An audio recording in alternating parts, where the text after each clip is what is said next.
Thank you for watching NYSTV. This is your host, John Pounders, and today we have a really exciting show because this is one of our favorite people, L.A. Marzulli, on today. He's just finished with his Watchers 10 documentary, which some of you guys have already purchased from the website, and we're just excited to jump into this subject today. We got a special co-host with us today. We got William from D13 Watchmen. We have John Hall on the line as well, and we're excited to do this because, I mean, we've seen Watchers 10. I don't know how many of you have actually got to see it yet, but it is very, I mean, I would say one of the best documentaries I've ever seen on these subjects. It's amazing. All the Watchers have been pretty good. I've seen them all, and I know you guys, a lot of you that are watching tonight have seen them. And I'm pretty sure nobody here has not heard of L.A. Marzulli, but if you haven't, I would suggest you go to lamarzulli.net and check out some of the stuff he has going on. And listen to the show tonight because we're going to be talking about a lot of the different things that he talks about and getting down in depths to it tonight. So yeah, we got the show started a little bit late. We've had a few technical difficulties, and that's expected on shows like this. Sometimes technology doesn't exactly work the way we want it to. If it did, it'd be easy, wouldn't it? So, but anyways, welcome to the show, John and William. Thanks for co-hosting with me tonight. Glad to be here. Thanks for having me on, John. Absolutely. It's going to be a blast tonight. Definitely, man. We're waiting for LA to get back. He went to go get some water, and we'll jumped into the subject. There he is. Oh, there he's not. There he goes. Yeah. Yeah, so we got a pretty good listening audience tonight, and I would like to tell you guys that those of you that are in the YouTube or Google Hangouts chat, in order to submit questions, you will have to go to our chat on our website, okay? Because we're not going to be able to keep track of both chats tonight. We got one of them the chat is almost full on our website, and then the chat on YouTube is really full as well. So there's no way we can keep track of both of them. But if you go to the description in the bottom, it says join our live chat. You click on that link, and it'll take you to our website where the chat is, and that's where we'll be fielding questions to L.A. Marzulli. We're going to try to get through the part at the beginning as quick as possible so we can introduce you about Watchers 10 and talk a little bit about that stuff so we can get to your questions, because our most important goal is for you guys to have fun and be able to talk to LA, because I know it's not that often that people get to talk to LA because he's a very busy man, does a lot of shows, and if you haven't caught him at a conference, chances are you probably haven't got the chance to ask him too many questions. So anyways, welcome, LA. Thank you for coming on, brother. Hey, thanks for having me here, guys. And you know, I'd like to, because of your format, it's really very cutting edge, and allows people to really interact. I'd love to come back on sooner than later. Lots to talk about, and an hour is just not going to do it. So let's schedule another couple of shows back to back or something. But thanks for having me on. We would love that, no doubt. So yeah, let's get into it, man. I watched your Watchers 10. You sent me the link to be able to watch it, to stream it, and I can say that it's one of the best documentaries I've ever seen. John, my co-host, has got a chance to watch it. Man, when I saw that thing that looks like a ferry, what in the world is that, man? I would have freaked out if I saw that thing in person myself. Where did you guys find that? I mean, I know it talks a little bit about it in the documentary where you found it, but tell us about it. Well, there it is. And you can see the wings. Wow. The backstory on this is simply this: that we were down shooting Watchers 7, so that's like, you know, three actual documentaries ago. It's about 3 years ago. We were filming Watchers 7. We flew down to Mexico City, and we interviewed Jaime Maussan. Jaime Maussan is like one of the world's leading experts in ufology, and he's controversial. And I mean, I get that, but the guy is, you know, we know Jaime. We took him out for dinner a couple of months ago. He's just a great guy, and he's got a great crew of people, and you know, he's been doing this for like, I don't know, 20 years or something. The guy's amazing. So hats off to Jaime. So Jaime, you know, he's got like a 4-story nondescript building in Mexico City. And we go down to the entrance, and there's like a waiting room, like a foyer there on the first floor, the secretary and stuff. And so we're waiting on some chairs. All of a sudden, there's a balcony on the second floor, and Jaime appears with several ladies. He goes, "Marzulli, Shaw, come up, come up." So we bound up the spiral staircase, and we find ourselves in Jaime's office, and he informs us that he's shooting a TV program on the 4th floor for that week, and he's got to go. So he can't, you know, he'll be down in about an hour. Okay, Jaime, no problem. In the meantime, he does this. He reaches behind him, opens up a cabinet door, pulls down this glass jar and sets it on the table like this. And in that glass jar is this. Oh man, that would freak me out, man. I would be hello. I mean, it really did. You have no idea. And Richard Shaw and I are looking at each other, and we can't even believe it. I mean, the first thing that came into my head was, this reminds me of what I read in Revelation 9, what comes out of the abyss. It's the first thing literally the first thing, because I have a Christian worldview, well versed in scriptures, and that's what came into my head. And Richard and I looked at each other and said, do you think it's real? And I just, I have no idea. So as serendipitous, or serendipity would have it, that was the day that they took the creature out and put it in another container and sent it over to get it x-rayed. And so we were there when the x-rays came back, and this is what we saw. And it further added to the mystery.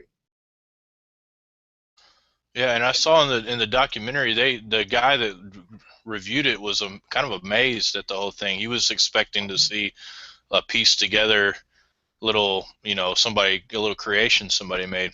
Well, and that's, it's so funny. Some of these naysayers on YouTube, I mean, it really shows their arrogance and ignorance, because they have no idea what they're talking about. They've never seen it. They've never examined it. They have no idea what they're looking at. And, we haven't really spilled the beans as to what those white dots are. Now, we've talked about it, kind of skirted the issue. You guys know what it is. When we saw these white dots all through the creature, this is one of the x-rays, we had no idea what we were looking at, okay? We had no idea of what this thing was and what these white objects were embedded in the creature. And when we saw the x-ray, which is about 2.5 months ago now, that's when I really leaned towards hoax. I said, well, maybe these balls are the points where this creature is pieced together. The problem is, and I'll show you a frontal view of this so you can see what I'm talking about. The problem here is you can see how completely asymmetrical they are. Look here in the pelvic area, and you can see how asymmetrical these dots are. I mean, how does that work? I mean, it doesn't work. In other words, they're random, and we had no idea what we were looking at, and that really added to the mystery. But I was really leaning towards hoax, and then of course one of our researchers, thank you, Daniel Wright, sent us a link to I'm sure most people have seen this, mysterious creatures found in a London basement, that whole deal. And then there's a Japanese artist who creates these things. They look like demons and stuff. But none of them looked like the creature. This thing really looked real. And the bottom line was the x-rays when I went to a veterinarian. And that's why we went to a vet, because a veterinarian is trained and looking. Look, if you're a medical doctor, for the most part, you're studying human anatomy, for the most part. If you're a vet, and I don't know what they go through, but I asked him, I said, you are familiar with more than dogs and cats? He said, of course, because, it's horses and dogs and cats and everything else. Now, are they experts at everything? Of course not. No one can be. But they're certainly trained in looking at, the anatomical structure of different animals and feathered friends and everybody else on the planet, where medical doctors focus on the human anatomy for the most part. So he looked at the skeleton, and my first question was, is this a composite? Could this be a composite?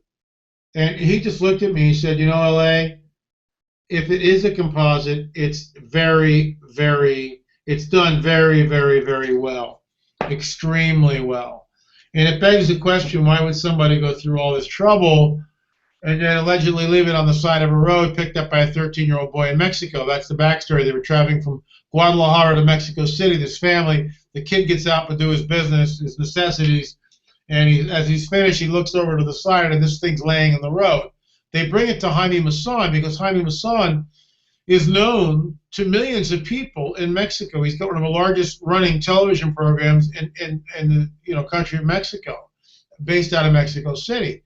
So, Jaime bought the thing and basically sat on it. We saw it, and we were told that we couldn't do anything with it for 3 years. Finally, Jaime allowed us to to kind of bring it out in Watchers 10, which is what we've done.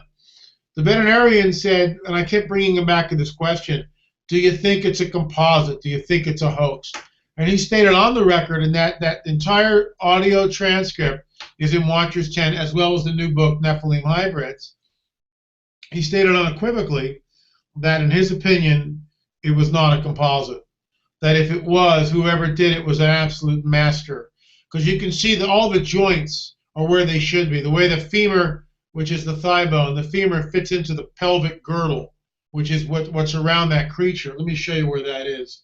Here's the femur, right in here, and here's where it attaches to the pelvic girdle. That's the pelvic girdle right there. Okay, and you can see that bone is floating. It's exactly the way it's supposed to be in the pelvic girdle. So well, maybe they just used the bottom half and posted it onto the upper half, and isn't that convenient? But this guy, who's a vet, this is what he does for a living.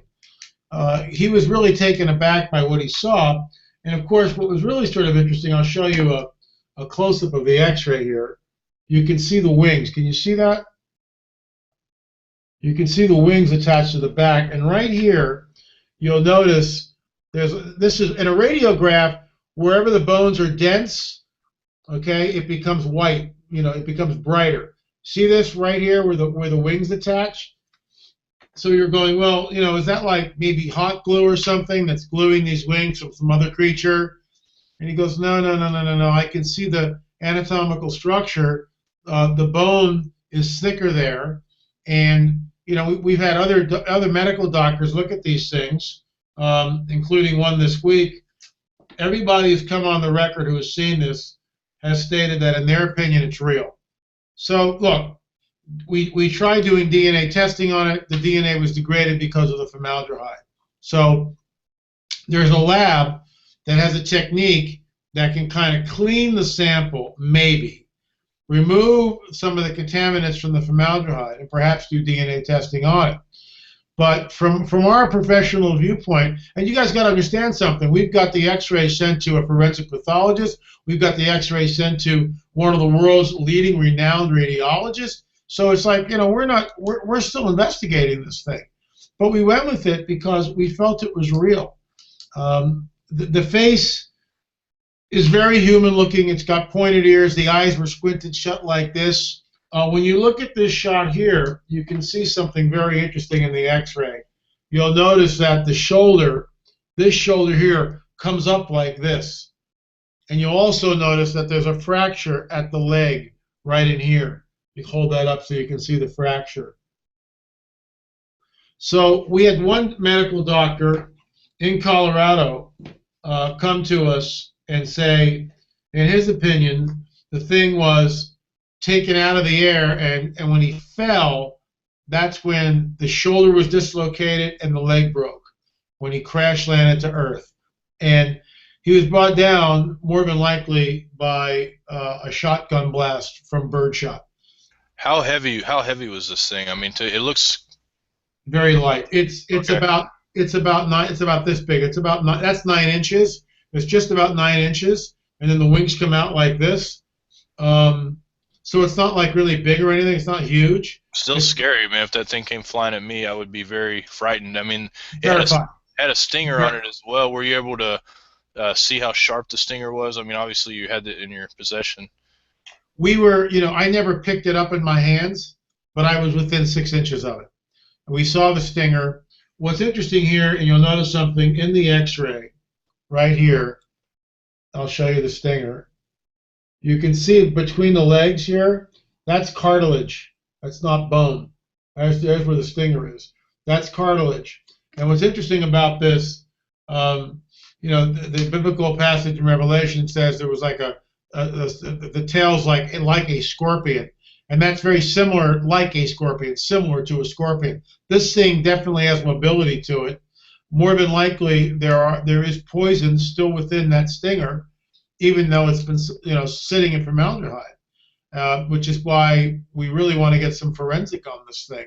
The stinger itself looks more like a cat's claw than anything else. There's a shot on my blog site, lamarzulli.wordpress.com. You can see that still. It's blown up. Richard Shaw, the director of, and my partner in crime, Richard Shaw, blew that up. And that's lamarzulli.wordpress.com, lamarzulli.wordpress.com. We'll probably leave this up for another couple of days because it's just our blog numbers have been through the roof. The YouTube video that we did is now hit over 250,000 views in 5 days. So I mean, it's really kicking some butt. Plus, we've had in the last 5 days we've had another 5,000 people sign up for our YouTube channel. So it's been, this is groundbreaking information. There's no doubt about it. And it was picked up by Charisma, which is a evangelical paper, along with Spirit Daily, which is a Catholic tome. I think World Daily did something on it. I know Prophecy Watchers, our good friends Gary Stearman and Bob Ulrich, ran with it. We did a segment today on Skywatch TV with Derek Gilbert, which I think will air tomorrow. So this thing's gotten a lot of legs. And of course, the naysayers are out there, trying to tell us that, well, it's all about the money. And if I hear that one more time, I swear I'm going to scream. And this is why. All these people who say that, well, maybe not all of them, but most of them have a job and actually work and make money. And then they go out and buy chicken. Well, why is it that somehow my chicken I get for free when I go to the market and I put my chicken in a basket? Oh, you're L.A. Marzulli, you get your chicken for free. Nonsense. Or when I go to the pump, or when we fly to Mexico City, I mean, who's paying for all this? Who's paying for the DNA analysis that we did on the creature? Hello? And that's what people don't get. I mean, we're not growing rich on this thing. It's created a firestorm of controversy. So who wants to live through that? And, you get all these vituperative remarks from these naysayers and nanny-bobs who accuse us of just being in it for the money. And it's like, damned if you do and damned if you don't. No matter what you do, you lose with some of these people. And I mean, one guy was, saying, and I sound like a used car salesman, and I just blasted the guy, today. I just said, it's amazing how you'll call me a used car salesman because I'm releasing information and I'm asking people to pay for it. Because when you go to Starbucks and you order a cup of coffee, you don't get the coffee for free. So maybe some of these people don't buy Starbucks coffee for 3 days at $6 a pop for a 30-cent cup of coffee. And guess what? They'll be able to buy the DVD. Or you can go to Vimeo right now for the price of less than 2 Starbucks cups of coffee and watch the video for like under $10. Oh, we know how it is, man. Trust me. We put ads on our videos and people act like that's the worst thing. It's skippable ads. Skippable ads at that, and we do it so we can spend more time doing videos every day and interviewing people. We do 5-6 shows a week, and it wouldn't be possible if we didn't put ads on it because we just wouldn't have the time and effort to do it. Plus, we wouldn't be able to buy camera gear for when we do our documentaries. And right. I mean, people don't understand that. They think, I guess, like you said, they think our chicken's free and we don't have to pay for anything. So well, unfortunately, this seems to be a lot of the millennials, which is your generation, unfortunately. But I mean, that's a lot of them have this, free stuff, the Bernie Sanders mentality. And what people don't understand, because a lot of people have no sense of history. If you want to see how free stuff works, it's great for the first few years when you get the free stuff. But then the people who are actually footing the bill can't foot the bill anymore, and the whole system collapses. And if you want to see a graphic example of that in modernity, in the present day, watch what's going on in Venezuela. Of course, it's a media blackout in this country. You don't see the riots. You don't see that the government has seized all the food. You don't see how hundreds of thousands of people are fleeing across the border looking for food. People are starving. There's anarchy. That's what's going on in Venezuela. Why? Because it's socialist/communist. That's why. It doesn't work. Free stuff doesn't work. On the other side of the spectrum, disgusting gross capitalism where, big corporations suck everything dry, take all the profits, and don't put that back into the community, and don't spread some of the wealth around. And what I mean by that is not the way Obama wants us to do it. But there is a thing called bonuses to your people in the country, in your company, and who have made you successful. And you give them bonuses, or you raise their wages. And you don't export your company out of the United States and then rape those workers because you can get it done cheaper in Mexico at half the price. You don't do that. That's crony capitalism, and I take great umbrage in that. And that's where we definitely agree on that stuff. People have no idea they've been indoctrinated anyway. That's a whole new show, but they've been indoctrinated with this communism and everything Sure. since the early age. So, well, I know we don't have you along this time. We'll book you for another show soon. We also have a Let's show do it, on. man. We Love to also do have it. a show on the Truth Frequency Radio on Saturdays. I'd love to book you for too before we get off the phone with you and everything. But I want to go ahead. We're going to start some questions. John, you've been keeping track of some of the questions in the chat.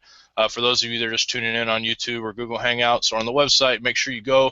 If you want to ask a question, the only chat we're monitoring is the one on the website right now. So if you want to ask a question that gets to LA, now's the time. We got about 4 questions ahead before we can get to your question, but we will move through them as quickly as possible. John, what is our next question here? This one's from Alshiba. It says, I want to know if LA is familiar with the humanoid attaboy that Robert Ripley had. I'm familiar with the Atacama. First of all, that's found in Peru, the Atacama Desert, very, very dry place. It was also done by Stephen Greer, who looked at one of these humanoid creatures. DNA evidence was done on it. I lean towards the fact that there's an outside agency that's manipulating the human genome. That being said, nothing would surprise me. We are told in Genesis 3, biblical prophetic narrative, okay? We're told that the seed of a serpent will be at enmity with the seed of the woman. That sets up the rest of the biblical prophetic narrative. The seed of the serpent is literal, it's sperma. The seed of the woman becomes Messiah. We know that. That's already happened. But the seed of a serpent, just 3 chapters later, breaks out and becomes the Nephilim. I've written, books and books and books on this. So what Revelation 9 tells us, and this is why I'm a biblical literalist, it tells us specifically that coming up out of the abuso in Greek, or the abyss, where's that? Where's that thing located? I mean, is it under the ocean? I mean, there's more. It raises more questions than it gives answers to. But these things come out of the abyss, and they have the power to torment people for 6 months. And people will seek death in those days and not find it. And that's a very pregnant statement, because it points to the fact that maybe something's going on that people can't die. Maybe they've received something into them that repairs their human genome so they can't die. They'll seek death but not die. The power is in their tails. This thing flies, what we saw. It's got wings. It's got a stinger. It's got fangs for teeth. And interestingly enough, another gentleman emailed me this week. He probably will come on the record. He was in a very, he was completely freaked out when he saw this thing, and he thanked me for posting it, because now he realizes he's not crazy. He lives in New Mexico. Opened the door to the bathroom one night, and clinging on the screen outside, when he flicked on the light, this thing's like this. Yeah, and he completely freaked. He couldn't believe it. So why are we surprised if that we're in the end times, okay? And these things are getting ready to come out. And the fallen cherub Satan has been creating these things. He's been mixing different combinations of gene to create these things. However he's doing it. And that's a 3-hour conversation. But somehow he's creating these entities, because we know they're there. And they know that they come out of the abyss. Well, why can't the one that we found, why can't this thing be like a spy? We don't know. We don't know what's going on. We see this, just a little tiny sliver of what's happening. And, I'm alarmed at this thing, quite frankly. My family and I have watched all the Watchers series, and we sat down and watched Watchers 10. My son, my 16-year-old son, he literally showed me his arm. He got goosebumps. Now, I'm not going to go into details, but the empirical evidence that you presented in that film was just outstanding. And all your work has been, but this is by far one of the best ones, or our favorite ones that we've seen. And it goes into the next question from Dana. It says, I wonder if it was male or female. Could you tell? I lean towards male just by the facial expression and what it looked like to me, but there's no way of telling what it actually was. Again, when we saw it, we were really taken aback. I mean, really, we were just like, you've got to be kidding me, type of, and we held the jar up, and we went around with the camera, and we just sat there, and that opened up conversation, and then Jaime came back in, and that was the day when they took it out of the jar. and they had it x-rayed. So we were there. I mean, how serendipitous is that?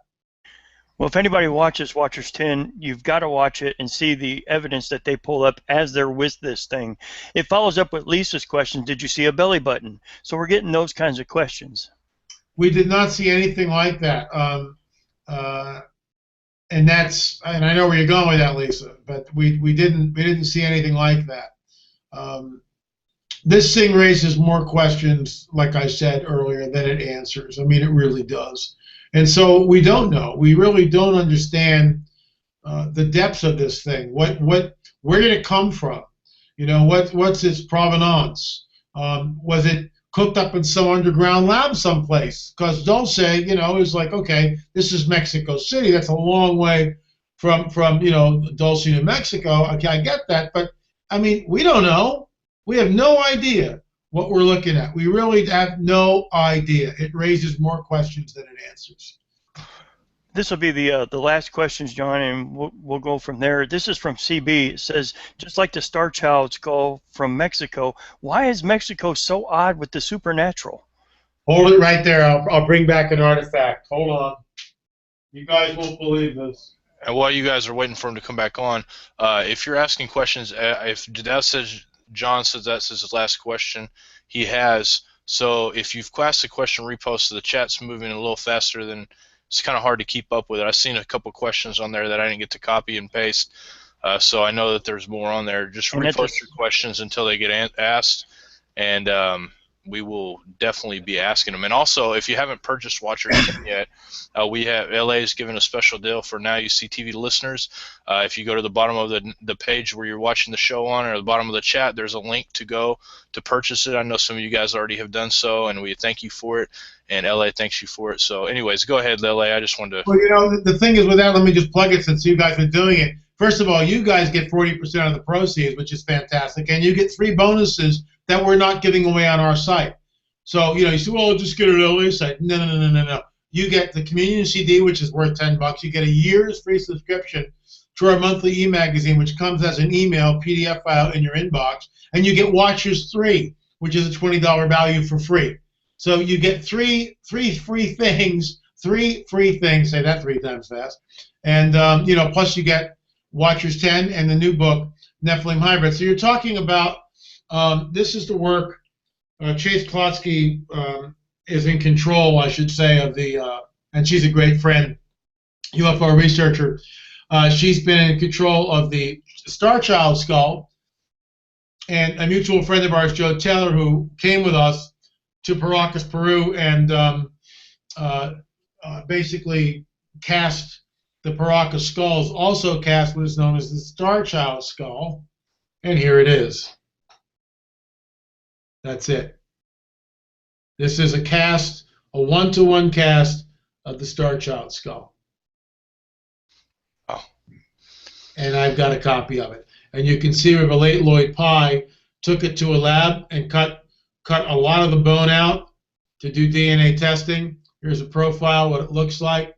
What's interesting is down in Paracas, at Senior Juan Navarro's Paracas History Museum, Senior Juan has one of these things. Almost exactly like the one I just showed you. Almost exactly like it.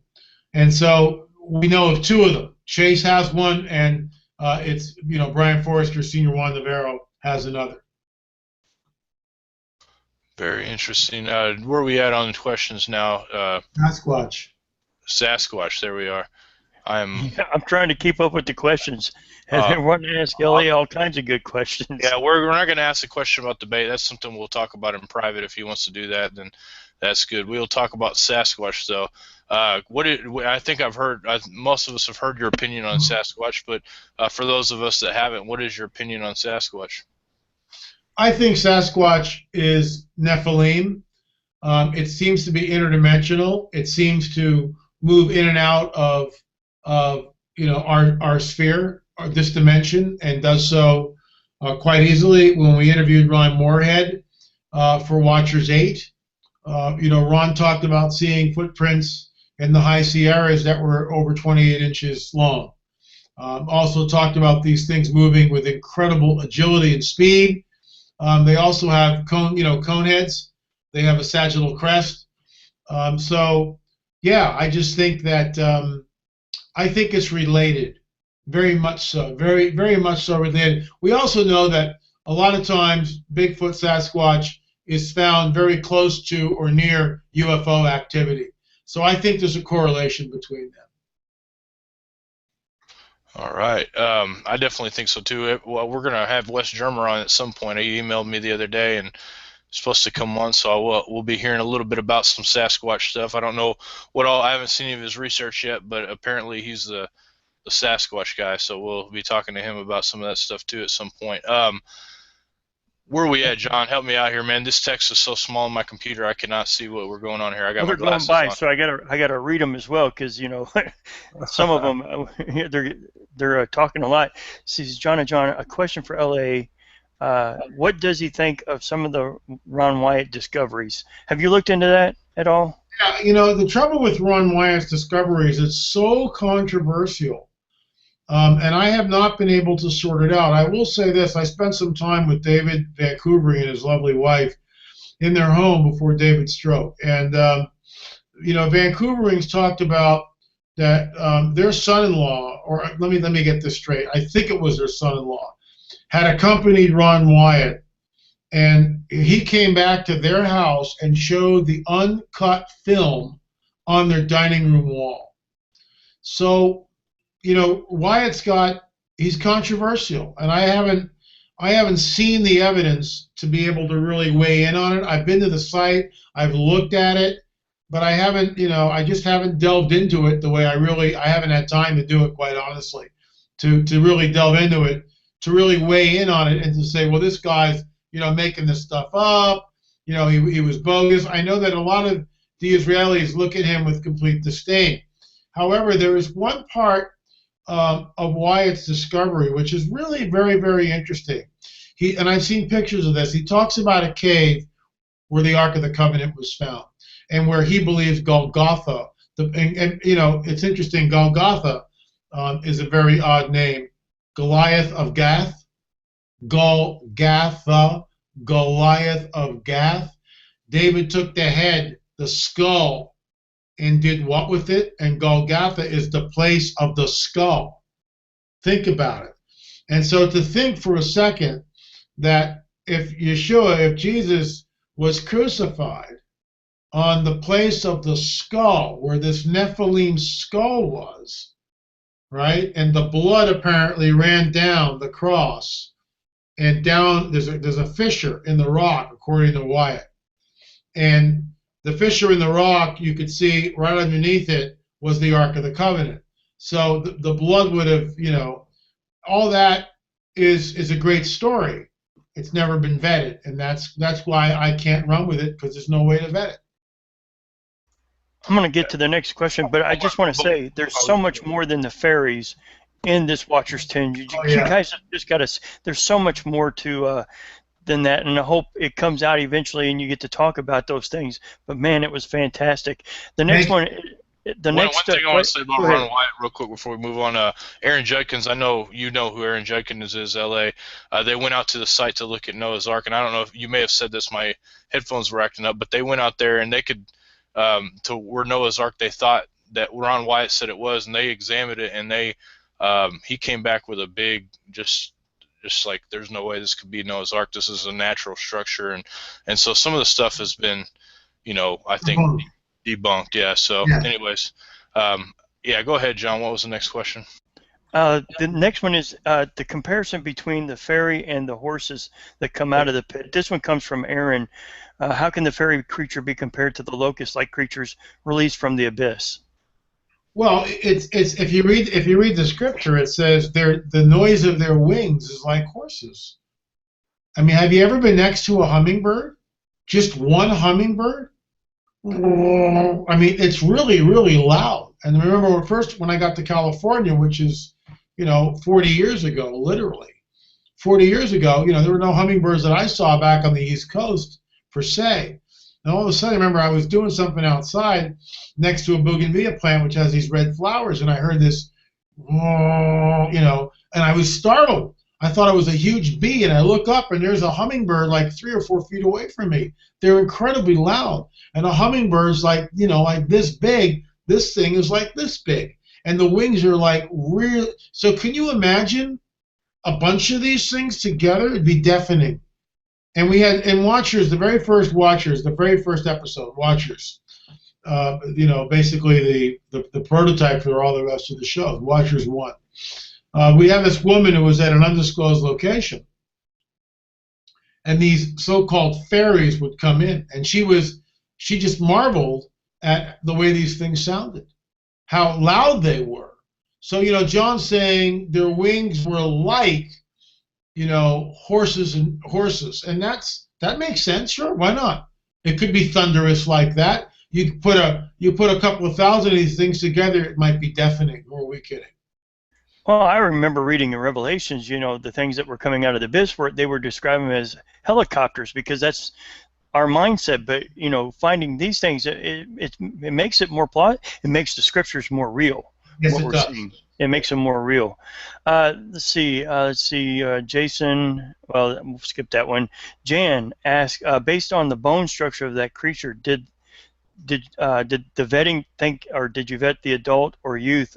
Was it adult or youth, or do they get bigger? Do you think they grow any bigger? That's a great question. That's up to a forensic anthropologist to determine. I have no way of answering that. And that's why the X-rays are at a forensic anthropologist, and we're waiting to hear back. And it goes right into the next one. You're doing a lot of tests and having a lot of tests done. Any stomach contents from what you could see?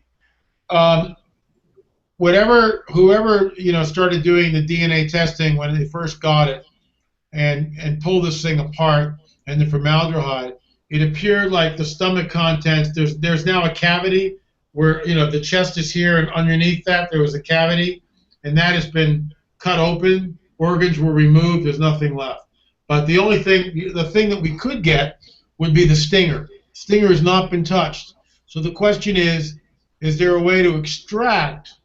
I'm sure it would not be liquid anymore, but there might be residue in there. It'd be very interesting to see if it's poisonous or what it is.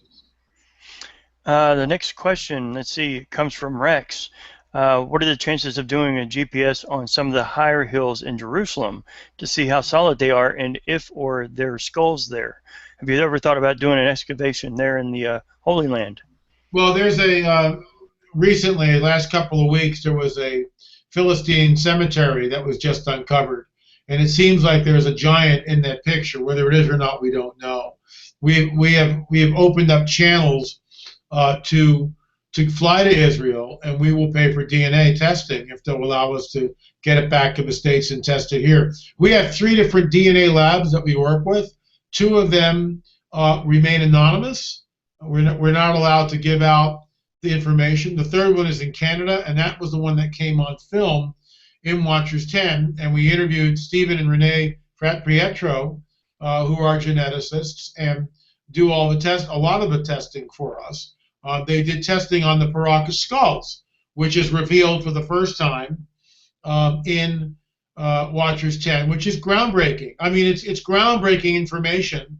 Does it rewrite history as we know it? In some ways it does, yes. Is it conclusive? Not yet. But out of the 5 skulls that we tested, 4 of them showed origins, mitochondrial DNA, which comes from the female, from the mother's side of the family, which should not be there. And we did carbon-14 dating on these things, and we found out that they're about, one of them was 2,000 years old. The baby mummy skull was about 2,000 years old, 1,935 years old. And the what we call the Oregon skull, which is the one that we use for the Watchers 10, the box cover, that skull was about 835 years, which is very, very recent when you think about it. So these things were roaming the earth a couple of thousand years ago, and this dovetails right into Native American lore that giants were here.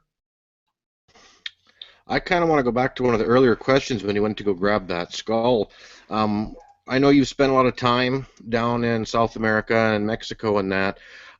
Did you ever notice or think, why is it that these areas seem to have such, like a hub of the supernatural. We have lots of UFO sightings down there, lots of strange, weird things that come out of Mexico, especially. Like when you're down in these areas, do you feel any of that, like that spiritual heaviness? I was at Teotihuacan, and if you've never seen pictures of it, you need to Google it. Teotihuacan. It's spelled Teo Juacan. Teotihuacan. It's the largest pyramid in the Americas, and it's the widest pyramid on the planet. It's actually wider, the base of it, than the Great Pyramid in Giza. And when I was there, this is a very ritualistic site. I had altitude sickness because I was at 5,000 feet. I had Montezuma's Revenge, which I was not a happy camper with. And I was 35 pounds overweight and grossly out of shape compared to what I am now. I lost 35 pounds, and I'm in some of the best shape of my life because I run 3 or 4 days a week and hit the gym and really watch what I eat because I have to. I'm 65 years old. Can't be screwing around with this stuff anymore. And Teotihuacan blew me away. And I got to go back there because I didn't grasp what I was looking at.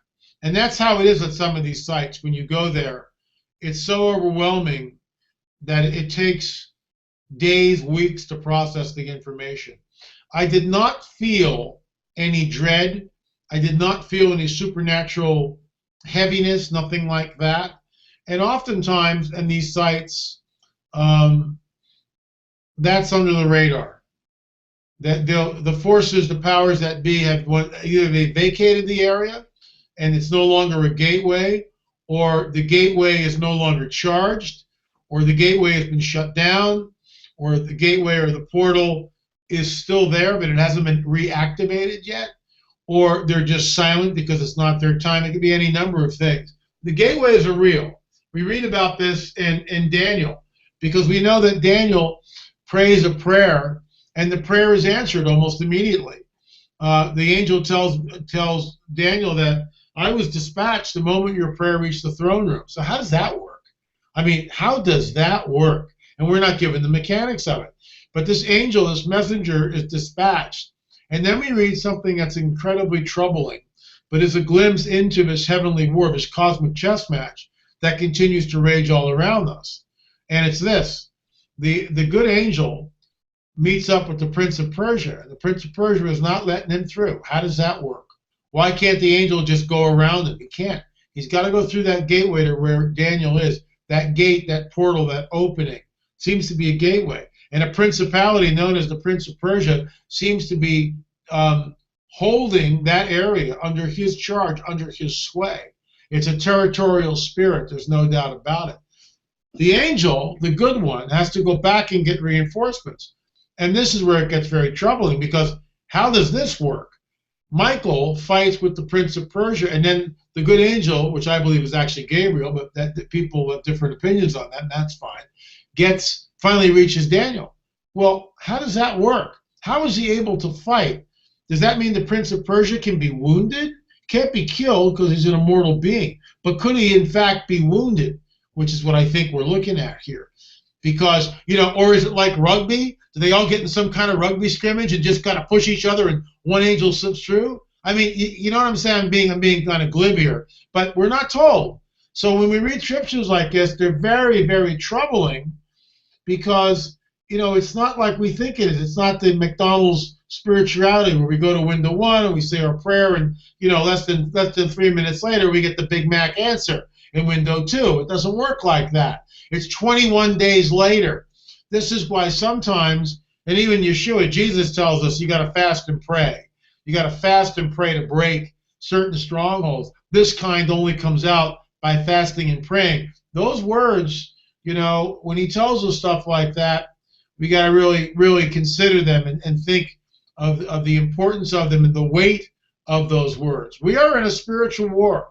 This thing is winding up to the greatest battle on planet Earth, in my opinion. I mean, it's escalating. Things are, all you got to do is ask yourself, are we better in the last 15 years, 16 years than what it was before 2000? And every conference I go, there's not a hand that raises when I say, how many people think the world's a better place to live in in 2016 than it was in 2000. Not a hand goes up. Not a hand. And this is conference after conference after conference. Everybody instinctively and viscerally knows that the jig is up. Something's going on here. It's not the way it was. That there's evil afoot. The face of evil has a face. And that priest who was incredibly slaughtered, beheaded in front of his congregation, forced to kneel by these Islamic extremists, which our president can't even mouth the words. And until he does that, there is no enemy. Until he does that and define who we are at war with, and this country needs to get at war with ISIS and completely wipe these guys off the face of the earth, period. Because it's just going to continue. The jihad will just continue day after day, week after week. That's what they want. And that leads to a 3-hour discussion, which we don't have time for. No doubt. John, where is our next question at? Is it Zion? I'll go ahead and ask that one. Just because I don't know where we're at exactly, but what is the way that you think the giant gene got to the American continent? Well, unlike a certain colleague of mine, which was mentioned in the chat room, and I won't refer to this gentleman, I consider him a friend, but I just parted ways with him because of his theology, which I think is incredibly errant, and I'm not going to debate or discuss it. People can think what they want to think. The text is very clear to me. Moses is he's getting Torah from the Most High God on Mount Sinai, hundreds if not thousands of years after the flood. So the flood's way over here. Moses is getting the information here. And it says very specifically in Genesis 6, the Nephilim were on the earth in those days and also afterwards. What are those days? The days of Noah. So if he's writing 1,000 years or 2,000 years to 3,000 years, whatever it is, put a number on it, I could care less, but it's hundreds if not thousands of years after the flood. Why wouldn't we just say the Nephilim were on the earth in those days, pointing back to the days of Noah, because that's who he's talking about. But that's not what the text says. The text says very specifically, the Nephilim were on the earth in those days, the days of Noah, and also afterward, after the days of Noah, because that's what it means. Otherwise, we're torturing the text. Well, it really doesn't mean that. It means during. No, it means after the days of Noah. Go to a 13-year-old boy. If it's here, if it's after the days of Noah, then it's after the days of Noah, and also afterward. I mean, it's really clear. But if you don't hold to a second incursion, then you've got to torture that text and make up all sorts of ridiculous arguments why that won't hold water for whatever reason. And there's a lot of controversy. Gary Stearman, Chuck Missler, Tom Horn, Chris Putnam, myself, G.H. Pember, my late mentor, Dr. I.D.E. Thomas, all held to the position, or hold to the position, that there are many incursions, and those incursions, nowhere does the Bible tell us that there's only one. There's no, and they only did it once, and that was it. It's not there. There is no mandate. Where it says exactly the opposite, when Nephilim were on the earth in those days, and also afterwards, when the sons of God, the B'nai Elohim, the angels of heaven, saw the daughters of men, went into them, and had children by them. And then what happens? We get the 5 kings with Abraham, and then we get Sodom and Gomorrah. Why is Sodom and Gomorrah destroyed? Do we serve some sort of genocidal, maniacal, capricious God who just destroys one person? What about when Joshua and Caleb go into the Promised Land? Who were there? It tells us the sons of Anak. And the Anakim are called the long necks, and that's another. We get into that in my book, Nephilim Hybrids. So there's more than one incursion. And guess what? It'll be like the days of Noah when the Son of Man returned. They're doing it again. They're manipulating the genome. There's a breeding program that's going on. We document this in Watchers 7 and 8 and a little bit in Watchers 9. And certainly in my books. Do you think the CRISPR technology is part of some of this stuff, or have you looked into that at all as being maybe a technology of the Watchers or anything along those lines? Nothing would. Let me put it this way: nothing would surprise me at this point in time. We've got people who will not come on the record. They won't show their faces. We keep getting people telling us that they have had they know. I got it on. I've got it on my phone. Got it on my audio phone with this guy. And I'll just tell you the story. And if I had known you were asking this, I would have had time to put it up, but I don't. Basically, I'll tell you what this guy is. He's ex-CIA. and he was at the Colorado conference, and I've seen him a couple of times before. Could he be disinformation? Of course he could. Could be anything. He seemed really sincere. I've interviewed hundreds and hundreds of people. I can read. I consider myself a pretty good student of body language and can tell if I'm being put on. Not all the time, but for the most part. Okay? This guy is very sincere. I had met him for other conferences. He took me aside and he goes, "LA, I got to tell you something." I go, "Well, what is it?" He tells me the story, and then I ask him, "Will you come on the record?" He goes, "Well, I'll come on audio, but I can't come on video." He tells me he's sitting with a friend of his, ex-CIA friend. They're shooting the breeze one night. This guy tells him, "I got to tell you something. My brother-in-law is working at a dumb, deep underground military base. And he told me, he just confided in me, because he had nowhere else to go with it, that U.S. military are working side by side aliens, what can only be described as aliens." So this guy's not a Christian, but that's what he said. We've got that on record. So I've got two eyewitnesses on record, both one CIA, one ex-military. The other guy who we filmed him. I've got the film. We haven't released it. Wouldn't come on. Doesn't want his face being shown. That whole deal. And I interviewed this guy for 45 minutes, and same thing. Deep underground military base. Saw the craft, saw the tall whites, saw the grays, and our guys are working right next to these guys. We've heard about it over and over and over again. The Nazis, allegedly, were in cahoots with these guys back in World War II.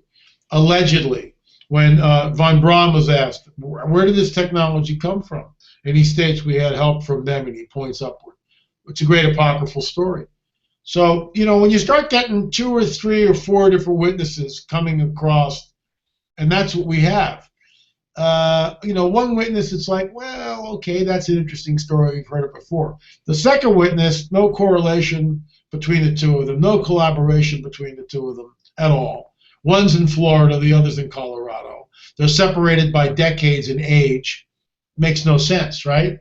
Telling me the same story, telling me exactly the same story. So, the thing is, and get this, guys, they realize that nobody cares. If I was talking about this stuff in the 90s, more than likely I'd be dead, because that's what happened. Now they realize nobody cares. Who cares?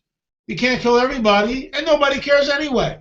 How many people follow Marzulli? Oh, not that many. How many YouTube subscribers does he have? 25,000? Small potatoes. Now, if I had 25 million, that'd be different. That'd be a whole different story, but I don't. And a lot of people know about it anyway, and they don't do anything about it. I don't know if exactly. So it doesn't.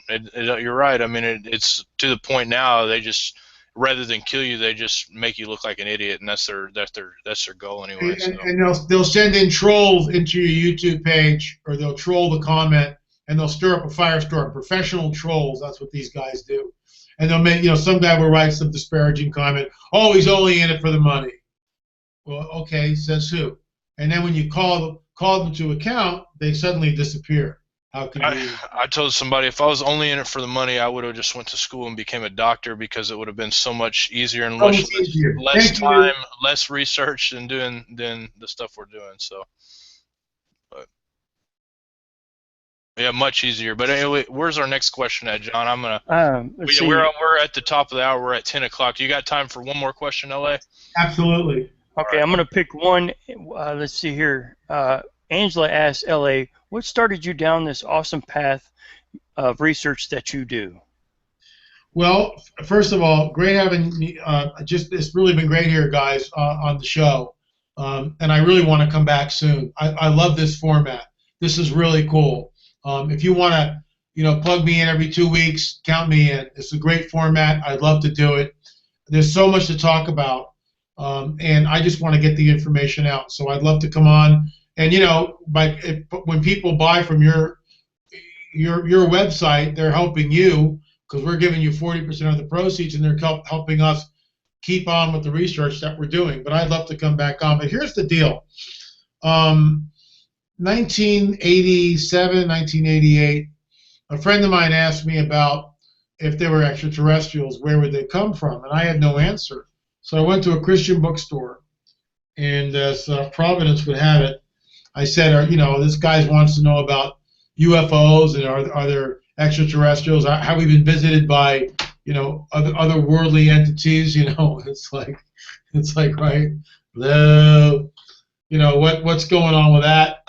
And I said, if you have a book, and the guy takes me down the aisle, and he hands me this book called The Omega Conspiracy, which we now have in our store, by my late mentor, Dr. I.D.E. Thomas. And that book changed my life. I reread it, read it and reread it and reread it again, highlighted it, went to the bibliography, ordered the Book of Enoch, which was another game changer, read almost everything that he referenced, G.H. Pember. I'd never heard of any of this stuff.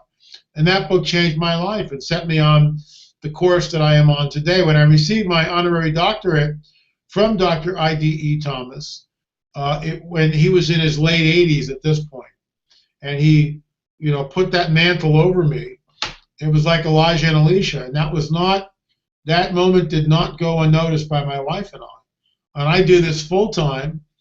This is all we do. We speak at a variety of conferences. I do hundreds of radio shows, TV shows a year.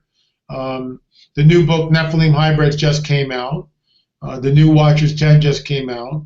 We're already working on Watchers 11. I'm already thinking about rewriting a book which came out in 2007, Politics, Prophecy, and the Supernatural. By the way, our TV show, ppsreport.com. We're on YouTube, LA Marzulli, lamarzulli.net. But the YouTube channel is blowing up. PPS Report, half-hour show, weekly show that we do from our studio, which is where I am now. I'm at the edit desk, where we do all of our video editing, and it's blowing up. And I just want to thank you guys for having me on, and thank those who are watching ppsreport.com. But I think I'm going to rewrite or basically do an update on Politics, Prophecy, and the Supernatural. That was released in 2007, and it's almost 10 years old now. And I'm gonna get on that and rewrite it and release it in the fall.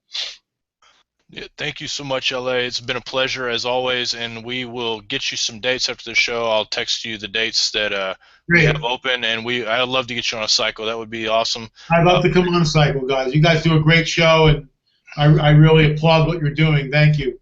Thank you so much, LA. And as always, guys, I want to thank you for showing up. You guys are the reason we do this. Thanks for all the awesome questions. And I know we didn't get to most of them, but next time we have LA on, bring the questions back. As always, high five, guys. Blessings to you, and we will see you next time.